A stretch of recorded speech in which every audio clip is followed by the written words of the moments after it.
मागण्या अत्यंत सोप्या आहेत. लोकशाहीला आणि भारतीय घटनेला धरून आहे. प्रत्येक भारतीय नागरिकाला एका मताचा अधिकार आहे आणि तो त्यांना मिळावा. माझं नाव कोणीतरी परस्पर मतदार यादीत टाकतंय किंवा माझं नाव परस्पर मतदार यादीतून गाळलं जातं आणि मलाच माहित नाही आणि माझा मतदानाचा हक्क परस्पर हिरावला जातो. असे हजारो लाखो प्रकार महाराष्ट्रातल्या मतदार यादीमध्ये परत झालेले आहेत. जसं मी काल आपल्याला सांगितलं की नाशिकमध्ये 3,56,000 डुप्लिकेट मतदार आहेत. तुम्ही आजचा सामनाचा गैरलेख जर वाचला असेल तर त्यातून सगळी माहिती दिली. नाशिकमध्ये एका शहरात 4 विधानसभा मतदारसंघात 3,56,000 हे डुप्लिकेट बोगस स्थलांतरित मतदार आहेत आणि हे टाकले गेले. नागपूरमध्येही तेच आहे, पुण्यातही तेच आहे. आता माझ्या बाजूला दिव्याचे रोहिदास मुंडे आहेत. ते कल्याण ग्रामीण विधानसभा क्षेत्रातली यादी घेऊन आले. दिव्यातलेच फक्त दिव्यातले 17,258 दुबार मतदार आहे. डुप्लिकेट मतदार एकट्या दिव्यामध्ये आहेत. म्हणजे अख्ख्या ठाण्यात महानगरपालिका हद्दीत कल्याण डोंबिवली हे टाकले गेलेले मतदार आहेत. ते आता प्रत्येक वॉर्डामध्ये पसरवले जातील, मतदान केलं जाईल. हा विषय गंभीर आहे असं निवडणूक आयोगाला वाटत नाही का? आणि डुप्लिकेट मतदार डिलीट करण्याचा अधिकार आम्हाला नाही हे सांगत असू ते का झक मारतात निवडणूक आयोगाला?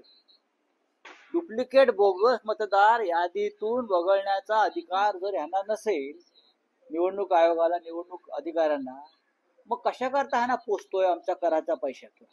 हा साधा प्रश्न आहे. त्यासाठीच मी व्हीव्हीपॅट का नाही? सुप्रीम कोर्टाने सांगितलंय ना. मग मुंबई महानगरपालिकेमध्ये व्हीव्हीपॅट असायला पाहिजे. लोकांच्या मनात काही शंका आहे का व्हीव्हीपॅट नाही? प्रत्येकाला मतदानाचा अधिकार जर मिळायचा असेल तर ऑनलाईन वरती जे काय मतदार नोंदणी आणि डिलिशन सुरू आहे, हा एक मोठा फ्रॉड भारतीय जनता पक्षाच्या आयटी सेलने सुरू केलेला आहे, मिंदे गटाने सुरू केलेलं आहे. हे थांबावं असं निवडणूक आयोगाला वाटत नाही आणि हे निष्पक्ष आणि पारदर्शक निवडणुका घेण्याच्या गोष्टी करतायत. हे अत्यंत एक डर्टी प्रकरण आहे, अत्यंत घाणेरडं प्रकरण. अशा तऱ्हेने या देशातल्या लोकशाहीला तिरडीवर टाकावं लागेल किंवा नवे टाकलेलीची अंत्ययात्रा सुरू आहे लोकशाहीची. पण राऊतसाहेब, काल जे शिष्टमंडळ राज्य निवडणूक आयोग किंवा मुख्य निवडणूक आयुक्तांना भेटलं, एकमत दिसले एका मागणीसाठी की सदोष आहेत मतदार याद्या, असं सगळ्या विरोधी पक्षाचं म्हणणं आहे. आणि जोपर्यंत या याद्या दुरुस्त होत नाही, मतदार याद्यांमधले घोळ मिटत नाहीत, तोपर्यंत निवडणुका घेऊ नका, अशी एक मागणी समोर आहे. ही सामुदायिक मागणी की मतदार याद्या म्हणजे निवडणूक प्रक्रियेतली भगवद्गीता आहे. लक्षात घ्या, पवित्र आहे. मतदार यादी शुद्ध आणि पवित्र असायला पाहिजे तर निवडणुका पारदर्शक होतील. करेक्ट. आम्ही मतदार यादीला भगवद्गीतेचा दर्जा देतो लोकशाहीमध्ये. तीच जर अपवित्र अशुद्ध असेल तर तुम्ही कोणत्या आधारावर पारदर्शक निष्पक्ष निवडणुका घेणार?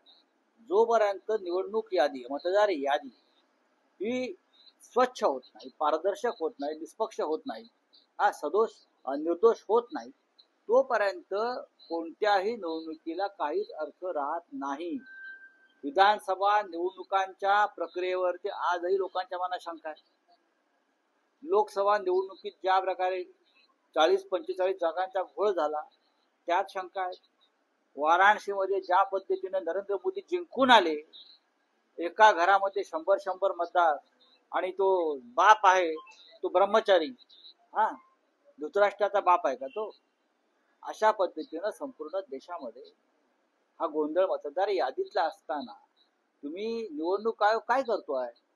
नाही, पण निवडणूक आयोगाची एकूण भूमिका अशी दिसते. निवडणूक आयोगाची भूमिका ही भारतीय जनता पक्षाचे जोडे उचलण्याची आहे. निवडणूक आयोग हा भारतीय जनता पक्षाचा किंवा सरकारच्या पूर्ण दबावाखाली आहे, एवढंच मी सांगतो. नाही, पण राऊतसाहेब, त्यातला एक स्पेसिफिक प्रश्न असा आहे की निवडणूक आयोग म्हणतंय की विधानसभा निवडणुकीला जी मतदार यादी अंतिम झाली त्यावरच पुढच्या स्थानिक स्वराज्य संस्थांच्या निवडणुका होतील. जर असं झालं, या विधानसभा निवडणुकीच्या वेळेसची जी मतदार यादी आहे त्यावर जर मतदान स्थानिक स्वराज्य तीच संस्थांचं सदोष झालं, आहे. तर महाविकास आघाडी आणि राज ठाकरे अशी मिळून भूमिका काय असेल? बघा, त्यासाठी आज साधारण 1:30 वाजताच्या दरम्यान पत्रकार परिषद या सर्व नेत्यांची आहे. तिथे याच्यावरती आता तुम्हाला उत्तर मिळेल. पण विधानसभेतली निवडणूक सदोष आहे, मतदार यादी सदोष आहे. हे स्पष्ट झाल्यावर, उघड झाल्यावर तुम्ही त्याच यादीचा आग्रह धरताय.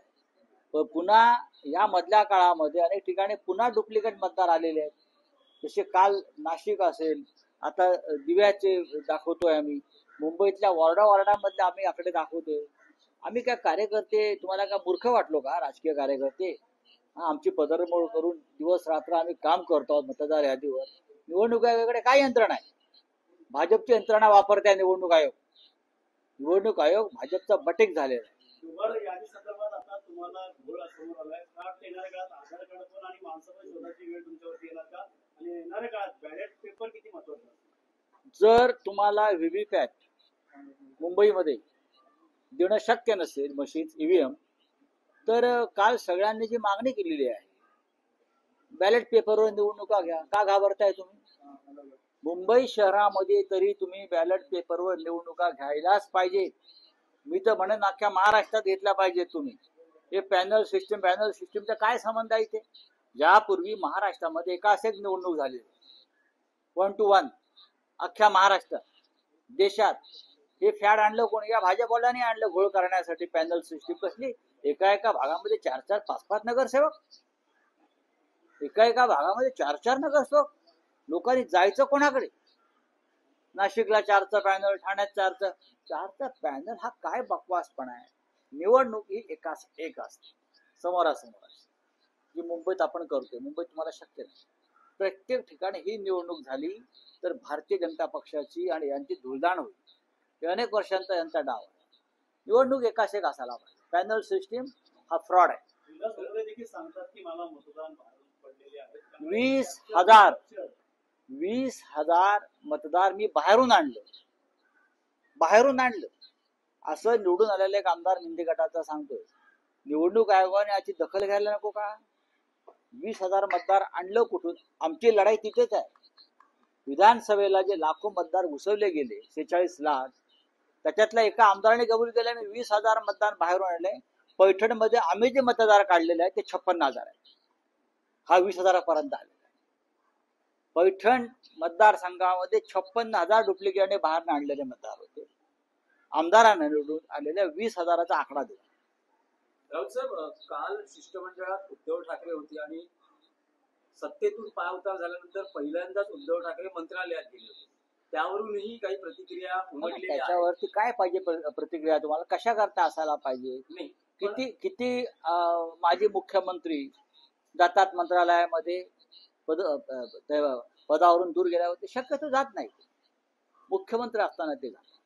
आता हे बघा, हे देवेंद्र फडणवीस, एकनाथ शिंदे वगैरे काय बोलतात त्याच्याकडे दुर्लक्ष करा. तुम्हाला जर महाराष्ट्र सुखानं नांदवायचं असेल तर हे लोक काय बोलतात? ह्यांनी काही केलेलं नाही.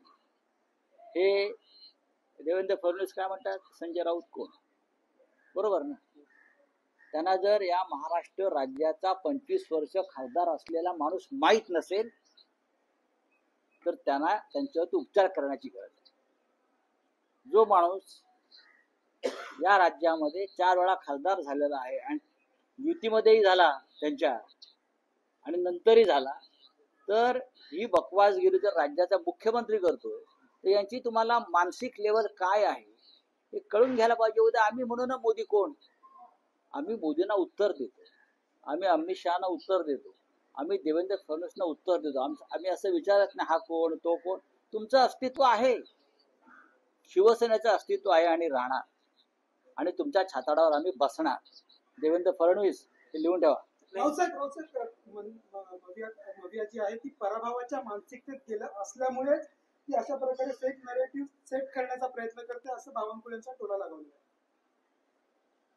हे बघा, बावनकुळे असं म्हणतायत की उद्याच्या स्थानिक स्वराज्य संस्थांच्या निवडणुकीत आम्हाला 51% मतं मिळणार आहे. हा कुठून आणला आकडा त्याने? याचा अर्थ 51% घोटाळा त्याने करून ठेवला.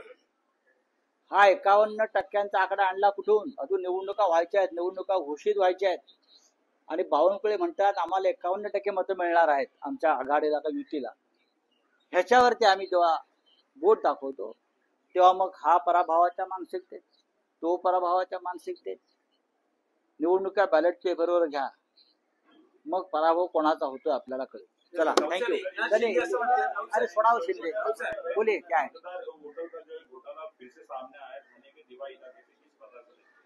पूरे महाराष्ट्र से घोटाला सामने आ रहा है. नासिक में 3.5 लाख बोगस डुप्लीकेट वोटर्स.